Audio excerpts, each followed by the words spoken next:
With the 13th pick in the 1996 NBA draft, the Charlotte Hornets select... My name is Kobe Bryant. No, I have decided to skip college and take my talents to the NBA. Who does this kid think he is? Sources have told me that the Charlotte Hornets have traded Kobe Bryant to the Lakers. Obviously, I was a happy individual. Jerry West could spot talent through the window of a moving train. Excited that we were able to complete a deal with Charlotte, and we think this young man is really one of the most exciting young prospects we've seen in a long time.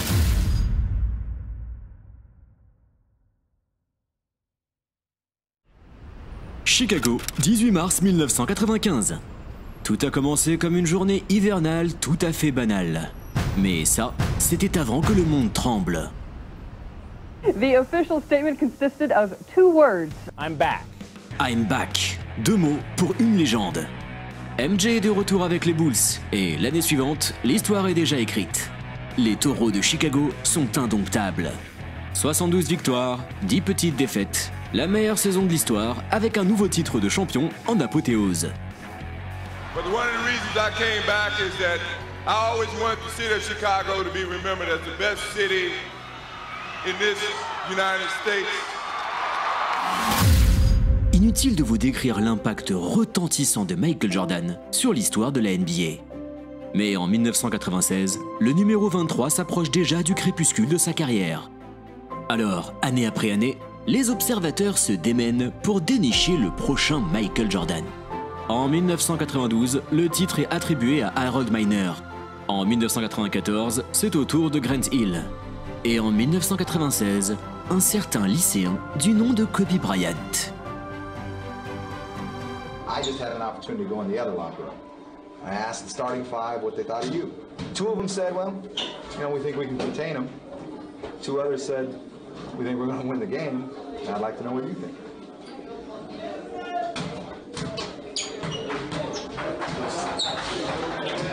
Watch you. La ville, Philadelphie. L'année, 1992. Un jeune homme vient de rejoindre le lycée et ne compte pas y faire de la simple figuration. Lui, c'est Kobe Bean Bryant. Et sa passion, c'est le basketball. Il faut dire que le jeune Bryant a ça dans les veines. Papa avait joué quelques saisons honorables en NBA dans les années 70 et 80. The time I saw my father step on the court, I got happy. I got chilled because everybody's going crazy cheering for him. And that's how I felt about my father. Kobe, of course, spent a lot of formative years in Europe. He would come home in the summers. When he came home, his parents had a home in the suburbs of Philadelphia, and he ended up going to suburban, largely white high school. He really wasn't that well known. The team went 4-25, I believe, his freshman year. There were a lot of things that were forming the competitive nature of Kobe Bryant, and a lot of that high school experience did that. The second half was just like, this is our half. We're not going to lose this, and I sort of felt like a personal challenge because I've been putting a lot of pressure on myself to get to the palestra. And there was just no way I was going to go down without a fight. It was not something people understood immediately.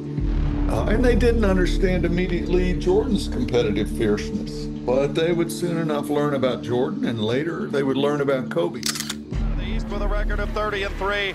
The Aces of Lower Merion, featuring the best player many believe in high school basketball in 1995. Kobe Bryant, who you see coming out onto the floor right now. Gary may be the best player to play in the Hershey Park Arena. Bryant past Donnelly. Bryant spins past Reed.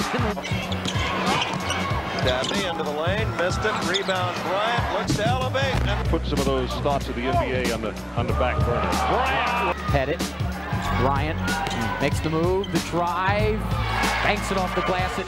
En 1995, Kobe Bryant s'impose comme l'un des meilleurs joueurs lycéens du pays. Mais attention, le prospect est prometteur, intrigant, mais personne ne voit en lui un futur géant. Personne? Pas tout à fait. Car c'est alors que Kobe va faire la rencontre de l'homme le plus impactant sur sa destinée. Un dénommé Sonny Vaccaro. I get a call from out of the blue. I hadn't talked to the man in 20 years. Joe Bryant.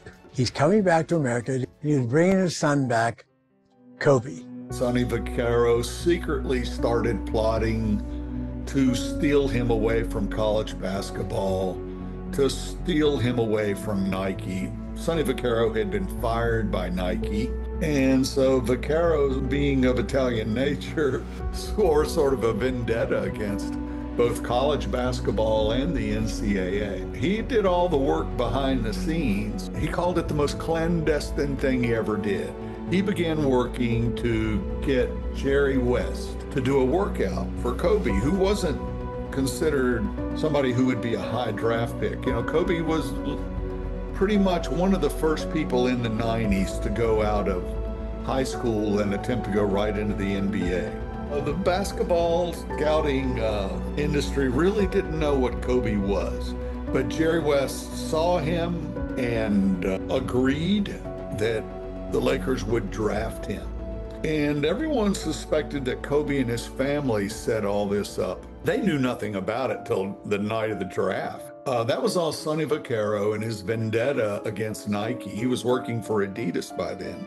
It was his vendetta against Nike and the NCAA. And Sonny Vaccaro, right after Kobe's senior year of high school, he sat down with Kobe with a contract for Adidas that would pay Kobe millions. And people didn't realize that Kobe's family needed the money. His father had played basketball for 16 years, 8 in America, 8 in Europe, but the Bryants didn't manage their money well. They had a rather lavish lifestyle. Sonny Vaccaro explained to me that Kobe looked at him before he signed the papers. He was just 17 at the time. And he said, "Mr. Vaccaro, is there any way I can go to college and my parents can have this money?" And so not only did Kobe really not want to go to the pros right away, he was interested in Duke. And he could have explained that at any time in his early NBA career and said, "Look, I didn't have anything to do with this. That stuff just happened." He didn't even bother to explain it. You know, he didn't care. He just was going to play basketball and focus on that. And he did not have any desire to play a PR game that tried to explain himself. So this is a tough decision because you have the option to go to college, get a great education, and play some basketball, or go to the NBA, play some basketball day and night, and get paid for doing so. But that is a job, and you have to realize that you're going to be missing out on a big part of your life. So it's something that I'm really going to have to concentrate on before I make a decision. Can the NBA wait? Yes, definitely can wait. Kobe Bryant have decided to take my talent to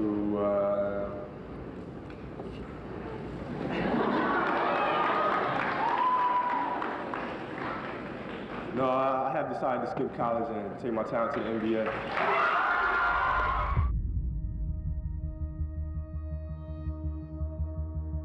And it has been debated back and forth throughout the week, as I'm sure you have heard.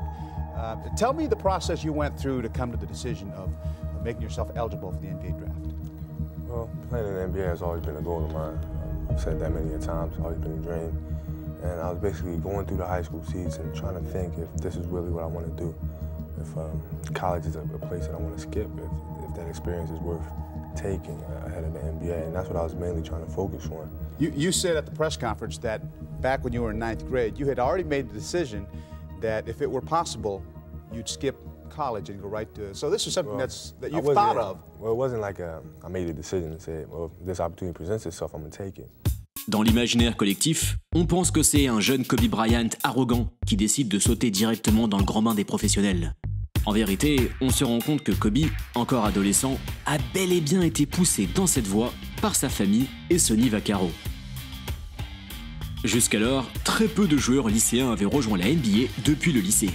Mais en 1994, Kevin Garnett brise tous les codes en signant avec les pros sans passer par la case université. That's what I tell everybody, coming out, whether high school, college, do what's best for yourself. Oui, mais voilà, pour que le plan de Vaccaro fonctionne à merveille, il fallait d'abord que les shiny Los Angeles Lakers mettent la main sur Kobe Bryant. Pour ce faire, Jerry West cherche sa nouvelle victime. Ce sera les pauvres Charlotte Hornets. Jerry West was known as sort of the talent guru of the NBA back then. Jerry West could spot talent through the window of a moving train. And actually, Kobe's workout, he went against Michael Cooper, but his workout for the Lakers and for West was very, very brief. West watched him and Coop go at each other. He saw a few other things and he said, "That's it, I've seen enough," and he stopped it. Hello everyone, we're live from Charlotte, North Carolina. The Hornets drafted him and they had an agreement. Vlade Divac, a veteran center who'd been in the league 5 or 6 years and was a really skilled player. Cowens, I'm pretty sure, was the coach of the Hornets, and he was a tough old pro. You know, he wasn't the kind of guy interested in coaching some 17, 18-year-old kid, not a whole lot. He didn't see it as a big thing. Vlade was a guy who could be helpful to the Hornets. My general manager, who was Bob Bass, came to me and told me that here we got a possibility of getting us one of the best centers in the league. So I get on the phone with the Charlotte GM, and he just tells me, "Hey, you know what's going on?" Like, yeah. And you got media in front of you and all that. And he goes, "Well, it's a good thing we're trading you because we couldn't have used you anyway." What? For the Hornets, it was simply the business of getting a known quantity, a player they knew could play with effectiveness, great effectiveness in the NBA, while giving up an untested rookie who was coming right out of high school and was just 17 years old at the time. Airlines Arena. It is the 1996 NBA Draft. With the 13th pick in the 1996 NBA Draft, the Charlotte Hornets select Kobe Bryant from Lower Merion High School in Pennsylvania. I think I was gonna go 13th when he called my name, and I was just like, I'm looking around trying to think if there are any other Kobe Bryants in the draft. This is a step up from high school, and I understand that. So therefore, every time I step on a basketball court, I'm going to put a strong effort out there on the floor. I'm not going to leave anything on the floor. There's a lot of talk happening. What I did was being in progress. I didn't think it was going to go through. The question begs, is Bryant's youthful exuberance and optimism a result of being intoxicated by the NBA glitz, glare? And they don't really often have the inside facts on what's truly going on. So Kobe wasn't demanding in any way to go to the Lakers. When he found out about it, he was happy. Sources have told me that the Charlotte Hornets have traded Kobe Bryant to the Lakers. Vlade Divac goes from the Lakers to the Hornets in exchange for the draft rights of high school standout Kobe Bryant. It was tough, for me. I love this area. I wasn't happy, when they made the trade, because I didn't want to leave Los Angeles. And it went through. Obviously, I was a happy individual. We're excited that we were able to complete a deal with Charlotte, and we think this young man is really one of the most exciting young prospects we've seen in a long time. I'm very, very excited to be here, and it was a dream come true just to play in the NBA. I've been a Lakers fan as far as I can remember, and to be on this team right now that I looked up to is a dream come true. Alors voilà, l'histoire vient d'être écrite. Juste comme ça, Jerry West venait de voler Kobe Bryant à des Hornets qui ne croient de toute façon que peu en lui. Les fans sont plus partagés. Selon un sondage, une écrasante majorité du public des Hornets souhaite garder Kobe Bryant après la draft. Pour Sonny Vaccaro, c'est le jackpot. Le Laker Kobe Bryant est maintenant le nouveau visage d'Adidas. Adidas and Sonny Vaccaro were signing him to this contract, and they wanted him in a place like Los Angeles because it's all about media. It's all about selling shoes. It's all about the big whoop. Every day in practice, it's got to be a war because I got to prove that I deserve to play. I deserve to be here. Alors, les Hornets allaient-ils se mordre les doigts? Pas tout de suite. Les débuts de Kobe en NBA sont assez laborieux. On le voit comme arrogant, il s'entend mal avec la superstar Shaq. Son jeu est trop individualiste. En face, Vlade Divac permet aux spectaculaires Hornets de faire leur retour en play-off. Le monde du basketball se pose alors la question. Kobe Bryant avait-il tout d'un bust? It wasn't that he was a bust, it was that he could end up a bust. I spent a lot of time with Kobe then. We would have these phone conversations, and he had given me the password to call him in hotels on the road. And he would say, I don't know how I'm going to get there. They keep trying to break me. I don't know how I'm going to do it, but I'm going to get there. 1999, la légende a pris son envol. Après des années de galère, l'arrivée de Phil Jackson change tout. Kobe et Shaq sont enfin sur la même longueur d'onde. Le résultat, une domination sans faille. Un titre dans la besace et 2 autres à venir. Kobe a grandi. Certes, son mental de meneur d'hommes est encore bien perfectible. Mais 3 ans après son arrivée en NBA, le futur semble désormais tout écrit pour lui. Sauf que dans les coulisses, c'est le divorce avec sa famille. Eux qui avaient tant profité de lui sont désormais bannis de leur enfant prodige.